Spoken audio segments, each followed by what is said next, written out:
Good morning, everybody. I'm Don Stewart, and welcome to another edition of Breaking News. Today is Wednesday. It is the 10th day of September, 2025, and we're still waiting for official word about who was killed, who was not killed in the Israeli airstrike in Doha, Qatar yesterday, strike against Hamas's leadership. And we have three stories for you, and they're interesting. One of them is absolutely fascinating. We'll get to that in a minute about what may have happened and how Israel may have missed the mark there. And again, we're still in the fog of war here, trying to find out what the truth is. So we'll do the best we can. So here's our headlines. Number one, this we do know from the Times of Israel. Donald Trump pans Israel for striking in Doha. Here comes the but says eliminating Hamas is a worthy goal. Kind of contradictory statements he makes. And then the story from N12 JFEED. This is an Israeli website, and they usually get some pretty good articles out, information. Why Israel's daring Doha strike missed its mark. And it's fascinating. We'll get to that in a minute. And then, of course, here's where we're at. And headline number three from the Times of Israel also. Israel strikes Hamas Qatar-based leadership, awaits results.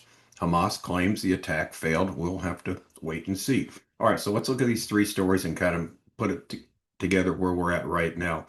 Headline number one, Trump pans Israel for striking in Doha, but says eliminating Hamas is a worthy goal. U.S. President said he tried to alert the strong ally Qatar of attack targeting Hamas chief, but Witkoff couldn't relay the message in time, adds that he spoke with Netanyahu, that is Trump, who wants peace. U.S. President Donald Trump said on Tuesday he offered somewhat, this is yesterday, of course, contradictory statements regarding Israel's strike against targeting Hamas leaders in Qatar. On the one hand, he writes on Truth Social that the Israeli strike does not advance Israel or America's goals. Here comes the however. However, eliminating Hamas, who have profited off misery of those living in Gaza, is a worthy goal, he added. I believe this unfortunate incident could serve as an opportunity for peace, he claimed.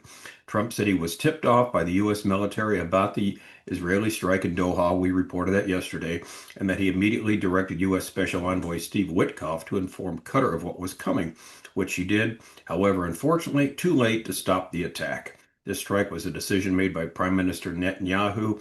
It was not a decision made by me, the U.S. president stressed. So this is the line that everybody's given now. Trump found out about it the last minute, contacted Witkoff, who contacted Qatar. By the time he got a hold of the powers that be in Qatar, the bombing had the 10 munitions had already hit, and so it was too late. So wasn't able to warn them. At least the U.S. wasn't able to warn them ahead of time, according to how the story's going. All right, so that's what he said yesterday. It's been reiterated today. We reported that Trump's giving mixed, responses. Well, they shouldn't have done this. Qatar's an ally. They shouldn't have hit on their territory. He talked to the leader of Qatar, and he said it was never going to happen again. But on the other hand, if you knock off all the leadership of Hamas, that would be a good thing. So anyway, we've got these seemingly contradictory statements there. Now, this next story is absolutely fascinating. And whether this is the truth of what went on, it does make a lot of sense. But again, in the fog of war, it may be fake news, but we're going to give it to you. This is from N12 and JFE. This is an Israeli source. And the title of the headline is Why Israel's Daring Doha Strike Missed Its Mark. Okay, here's the story. I'll read it to you and we'll make comments along the way. A meticulously planned Israeli airstrike on Hamas's top leadership in Qatar was a high-profile miss, according to this article, reportedly sparing key figures who were the primary targets. A stunning new report reveals a perfect storm of intelligence failures, a suspected U.S. information leak that compromised the mission. Okay. Here's how it goes. The smoke had barely cleared from the skies over Doha, but already a web of intrigue is unraveling around Israel's audacious airstrike on Hamas's leadership in Qatar. What was billed as a decisive blow against the terrorist group's exiled elite, Operation Fire Summit, possibly became a high-profile miss, sparing top figures like Khalil al-Hayya while claiming the lives of his aides, his son, and security personnel. As investigations deepen, reports from Israeli and Arab sources point to a perfect storm of intelligence failures. Now, this is interesting. A suspected U.S. information leak, well, that definitely happened because Trump got the word from the U.S. military. beforehand. Israel did not inform him. A serendipitous afternoon prayer break that left cell phones behind as decoys and timely warnings from Turkish intelligence. This confluence not only thwarted the operation, but has ignited concerns in Jerusalem about the reliability of allies in the shadowy alliances sustaining Hamas. Okay, we'll explain these things that happened according to this story. The strike launched yesterday amid a U.S. brokered ceasefire push in Gaza, targeted a residential compound in Doha's upscaled Qatar district where Hamas's political bureau convenes. Israeli Prime Minister and Defense Minister Israel Katz oversaw the mission from a secure command center, greenlighting precision-guided munitions based on Shin Bet and Mossad intelligence, pinpointing the location of Al-Hayya, Khalid Mashal, and other seniors. In other words, these are the top, the leaders of Hamas that were there outside of Gaza, of course. The goal was to decapitate the leadership responsible for the October 7th, 2023 massacre and ongoing hostilities. Yet while the attack killed Jihad Labed, Al-Hayya's chief aide, and it mentioned a couple others, security operative, even a Qatar guard, the primary targets, according to this article, slipped away unscathed. Enter the first chink in the armor. Okay, here's what's been being reported. A report from Israel's Channel 7 has raised alarms in security circles about a potential leak from the United States that may have compromised the operation. Sources cited by the channel suggest that sensitive details, possibly even including the timing or target specifics, were either inadvertently or deliberately shared through diplomatic channels, allowing Hamas to heighten the vigilance. This comes amid strained U.S.-Israel relations under President Donald Trump, who publicly rebuked the unilateral strike as counterproductive to peace efforts and assured Qatar's emir that such incidents would not recur. While the White House insists the operation was Israel's alone, it merely notified Doha in advance to mitigate the risks. Israeli officials are privately fuming, viewing the disclosure as a betrayal that hampered the thwarting of the murderous organization's senior officials. Now, the leak theory gains traction given that Qatar's hosting of the Al Udeid U.S. Air Base and its role as a mediator, raising questions as to how much foreknowledge circulated in Washington and beyond. Okay, article goes on. Compounding the intelligence woes, Arab media outlets are buzzing with accounts of a near miss born of routine piety. According to various sources quoted in reports from Al Jazeera and other regional networks, the Hamas delegation had convened in the main negotiating room to discuss the latest U.S. ceasefire proposal when the call to afternoon prayers echoed through Doha around 4 p.m. local time. Now, according to this story, the leaders, Al-Hayya chief among them, stepped out to a nearby mosque, but in a fateful oversight or a clever ploy, they left their cell phones behind on the table. Mossad and Shin Bet, relying on the signals or signals intelligence, relying on signals intelligence to track the devices, interpreted the stationary signals as confirmation that the targets remained in sight. In other words, it's 4 o'clock. They go to the mosque for the afternoon prayers. They leave their cell phones there. And of course, if they're tracking them, that is the Israeli intelligence by their cell phones, figure there where the phones are. The phones are still there in the room they were meeting in, but the leaders are not. They're at the mosque. So this is seemingly what possibly happened.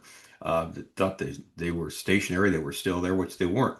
So the article goes on to say the subsequent airstrike pulverized the room, but the men were reportedly spared, emerging later to decry the attack as a failed assassination attempt aimed at derailing talks. Hamas spokesperson Bassem Naim told reporters the Zionist aggression only strengthens our resolve while confirming the deaths of lower level staff as martyrs. But here's the question. Was it a mere coincidence, or did external actors tip the scales? Arabic reports, including those from pro-Hamas outlets and Lebanese channels, allege that Turkish intelligence, called MIT, issued a last-minute warning to the Hamas delegation, urging them to evacuate or alter routines ahead of the Israelis' assault. Turkey, under President Erdogan, is a vocal supporter of the Palestinian causes and has long provided covert aid to Hamas, including financial channels and diplomatic cover. We have a very important story on Turkey we're going to get to, try and give to you probably in our second edition of Breaking News today, how they're right in the middle of all this, right in the midst of all that's going on in the Middle East. And as we would expect, given what Ezekiel 38 says. Anyway, the story goes on. Sources claim that Ankara spies and Turkish spies embedded in regional networks intercepted chatter about the impending strike and relayed it via encrypted messages, possibly influenced the prayer timing or prompting a temporary dispersal. This aligns with broader reports that both Turkish and Egyptian interlocutors had cautioned Hamas leaders in weeks in advance about heightened Israeli threats, framing the Doha operation as part of a post-Jerusalem bus attack escalation. That's what Netanyahu said. This is the reason we did it because of what happened. The bus attack would kill 6 people. And so they were, basically warning them because the bus attack that Hamas has claimed responsibility for, they killed the 6 people, including 4 rabbis, injuring 21 the other day. Netanyahu said, it's enough, it's enough. We're going to go after the leaders now. Erdogan's government, which condemned the strike as state terrorism, has denied direct involvement but reiterated its fraternal values with Hamas. All right, so the article goes on to say the fallout is rippling across the region. Qatar has suspended mediation efforts, even though the leader of Qatar said, no, we're still going to be part of this, which they're giving contradictory statements too. The UN has decried the sovereignty breach, and even allies like Saudi Arabia have expressed dismay. In Israel, the partial success eliminating key aids has been overshadowed by recriminations. Netanyahu's office insists the operation disrupted Hamas's operations, but opposition figures decry it as a tactical blunder that alienated mediators and emboldened enemies. Security analysts, like those in the Middle East Forum, argue that the strike was justified and overdue, but also show the perils of operating in a hostile diplomatic terrain. Israel is staying very quiet, and Hamas has denied that any of its leaders were killed. So, as the article finishes, as Gaza braces for renewed offensives and hostage families plead for restraint, the Doha debacle reveals the razor-thin margins in modern warfare, where intelligence leaks, forgotten phones, and foreign whispers can turn triumph into tragedy. For Hamas, survival is a propaganda win. For Israel, a stark reminder that even the mighty Mossad isn't infallible. The path to peace, if it exists, grows ever more complicated. Now, what's interesting is they talk about the mighty Mossad isn't infallible. The Mossad was not involved in this. There's two main security services, the Shin Bet and the Mossad. And the Mossad, according to another story, promised Qatar about a month ago that they would not attack in Qatar. In other words, there won't be an Israeli attack on Hamas's leadership in Qatar. And this Mossad was supposedly left out of this equation. It was the Shin Bet, the other security service that was involved in that. But anyway, as the last sentence says, the path to peace, if it exists, grows even more complicated. Well, that's the understatement of the year. All right, so where are we at right now?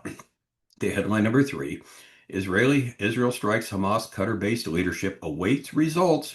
Hamas claims the attack failed. This is from the Times of Israel. Attack came as officials in a terror group, including Gaza leader Khalil al-Hayya, were discussing new U.S. ceasefire proposal.